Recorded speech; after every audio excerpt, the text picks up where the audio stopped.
So in today's video, in Module 7, we'll cover sentence structure and length. I'm going to show you a few examples from some pretty dense science writing. It's a manuscript that's been now published, where I worked with some writers on providing feedback on their manuscript.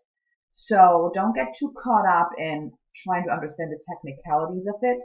I deliberately chose a fairly complex paragraph with very discipline-specific jargon, just to kind of show that even in those instances, we can really work with pruning our sentences and varying them and looking for some sort of common denominators on how to make sentences shorter and vary sentence structure throughout our writing.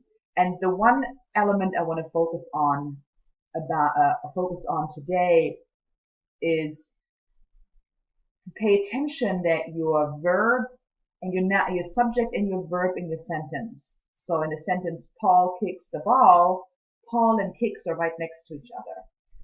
That usually happens because that makes it a lot easier for your reader to understand who is doing what right away. I find often in scientific and academic writing, we tend to sometimes separate our subjects from the verbs in the sentence, and that's happening in some of the examples here. So without further ado, let's look at the first example. So the first one is a sentence, and it's actually not a bad sentence, but again, for the purpose of trying to figure out how to reduce some sentence length and give our readers a break, because again, your readers will read longer sentences in academic and scientific writing. It's just a given. So when we can we reduce some sentences here and there to make it a little easier on them. So the first sentence here, we're going to look at this one here. PARP cytotoxicity is partially mediated through trapping of PARP at sites of DNA damage, with next generation PARP such as talazoparib being potent PARP trappers. Again, whatever PARP, DNA, talazoparib is, it's none of our concern, but it's pretty clear that cytotoxicity is partially mediated through something, trapping of this particular item, has to do with DNA damage, with next generation PARPs, yada yada, being potent PARP trappers. So the issue lies with the second part, which we do a lot, and I certainly do a lot in my own writing. We add something to a sentence with these constructions, which we call gerund, right? The ing, adding it to the being, doing, asking, which can, when we do this too much, can get very convoluted. So my suggestion for revision is to make two sentences out of it. So you see here in the bottom is the revised version. PARP cytotoxicity is partially mediated through trapping of PARP at sites of DNA damage. Period. Breath. Thank you. These next generation PARPs, such as talazoparib, are potent, and sorry, this comma should really be here, are potent PARP trappers. So information is the same, but the explanation of what these, or some further detail of these PARPs goes into a second sentence, therefore giving your reader some time to digest it. The period here really makes a big difference. And so connector words like these, when the connection is clear, these next generation PARPs, right? Because we talked about PARPs in the earlier sentence and they come up here again. So the connection, what these refers to, is pretty clear. It gives your reader a breather when going through particularly dense theoretical or discipline-specific materials, just this example. So it's always a good idea when you see yourself and you write your own writing and you see you're adding on these sort of sub-clauses with ing constructions. So with next generation about being potent PARP trappers, well, make it into an active verb, right? Which is are potent PARP trappers. Here it's active.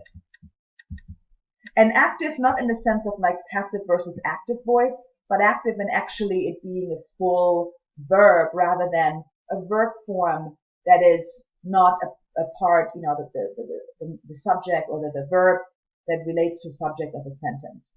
So really easy kind of revision strategy. Look for these gerunds, which are these ing forms of verbs in your writing. All right. So that's one little tip. Let's look at some more examples, and this gets very, very dense here. So the smallest of the URFs are, and what I want to point out here is really that the subject and verb are too far apart. So let me go back one slide.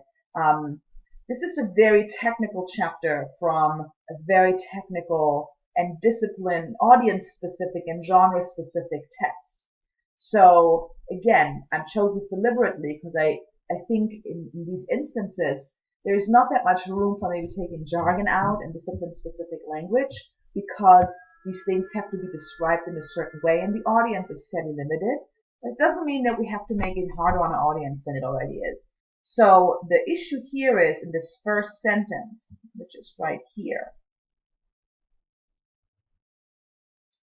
On this slide, it's clear. The smallest of the URFs, and then all this insertion, a something, something, something, something, something, has been identified.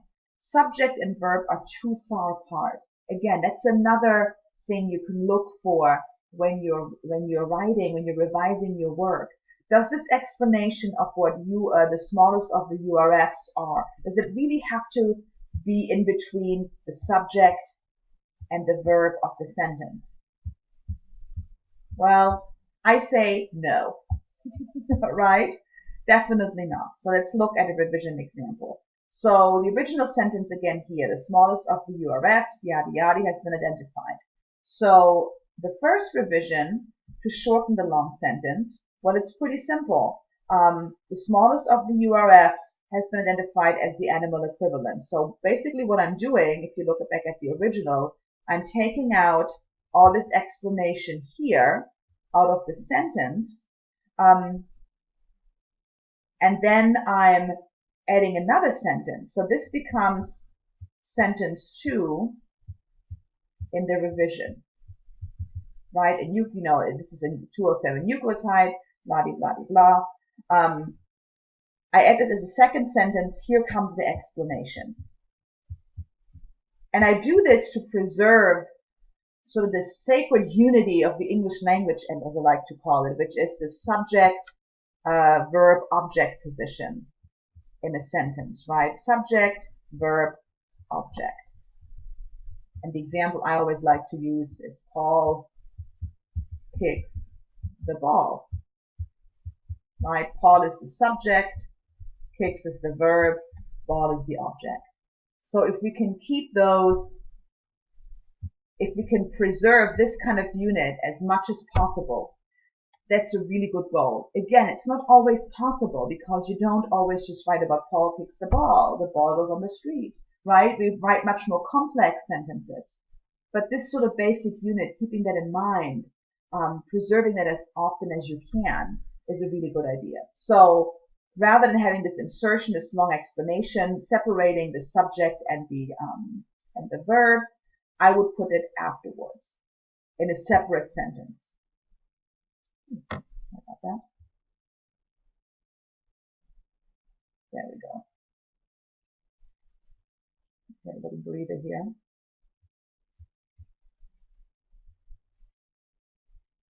So another version of revision is to add active voice. Rather than having has been identified, we can now, and you may remember this from our passive versus active, right? We identify the smallest of the URFs as the animal equivalent of the recently discovered yeast yada yada. This is a nucleotide reading frame. It overlaps out of phase and so on and so on.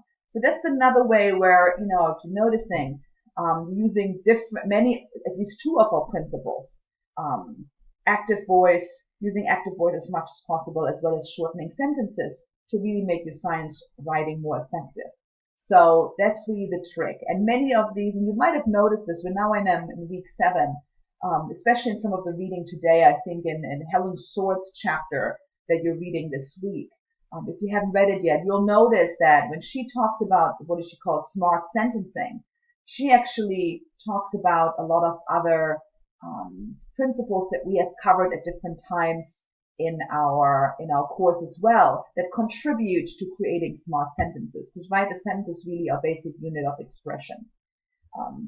So another example that I want to show you is, again, where we have the case of the subject and the verb being separated by all this stuff. This comes from the same paragraph, second part of this paragraph. And also just want to point this out to you recently, however, that's a little bit overkill of two really good terms that will help your reader orient him or her or themselves in the text. Those are really good, but if they're so close to each other, it gets a little crowded. So I've changed this in the revision example as well. So the original sentence here, again, subject, verb, separated, far, far too great of a distance. So the shortening of the sentence, let me walk you through it. So in the first sentence, however, experiments with antibodies to purify blah, blah, blah. I mean, this is actually, this whole paragraph is one sentence. That's a lot, especially in a text that's so heavy and so heavy in terms of the discipline-specific language. So in the second version, the revision, I've added sort of this. However, a few studies have shown that several human URFs encode subunits of rotenone-sensitive NADH ubiquinone oxidoreductase. So I've taken basically this first part of the sentence and just made this a little bit more active. And I think, focusing on your research, a few studies have shown this, and so on, is really important. You might notice I've left out any of the citations and references here, and that's quite deliberate, again, not to clutter the text, but there probably would be a reference right here, because you are writing about certain studies. So first short sentence, and then this large complex also contains many subunits synthesized in the cytoplasm and is referred to hereafter. So some of the stuff comes from later on in the sentence. Actually, I've taken the last sentence of the original one, and I'm underlining right here. You see, this is a large complex that also contains many subunits. I actually put this at the beginning rather than at the end, because that's actually useful information. It's clear that it's actually a shorter sentence. So let me put that before all the stuff that I'm throwing at my reader of all the specifics. So this large complex also contains many subunits synthesized, blah, blah, blah, blah, is referred to hereafter as respiratory chain, and so on and so on. And then I use one of these expressions, more specifically, 6 human URFs. And that's when, this part right here, that as a reader I'm looking at, in the original, I'm circling it right here. I'm just like, holy camole, that's a lot of acronyms, and what does this all mean? So by being eased as a reader, being eased into the text with 2 narrative sentences that kind of set the stage, and then I get all the specific information, it will make it much easier for me to understand what the author is trying to tell me. Okay? So again, in the context of sentence length, if you come across a sentence that's, and I think the average number different authors are throwing out there is between 17 to 20, or no more than 22 words, no more than 25 words. Again, there is no magic number, but there is sort of a range, right? So a sentence that goes beyond 20, 25 words, you probably want to pay attention to that. And I'm saying this as a writer of very long sentences. So one of the things that I revise constantly is my sentence length. I don't worry about it when I'm drafting. I just need to get my ideas on paper. But then when I go back revising, I pay really close attention to sentence length and breaking up sentences, keeping verb and subject close together, and also trying to make sure that I vary the sentence length and look for these ing constructions that I mentioned earlier, some of these tips here. So let me go back to this here. So just to give you, again, just to sum it up, the things that I covered in this video is look for ways to not separate your subject and your verb in your sentence. That will reduce your sentence length. It usually means you add more sentences and often shorter ones. Again, those are great breaks to give your reader. Number 2, make sure that you look for any kind of constructions with too much ings, those gerund versions in your writing, and see if you can make them into a separate sentence. Also, again, shortening sentences. And lastly, some of these examples I've shown you here, when you have sentences that go on over lines and lines and lines, is there a way you can organize the information, putting narrative pieces first before you go into specifics?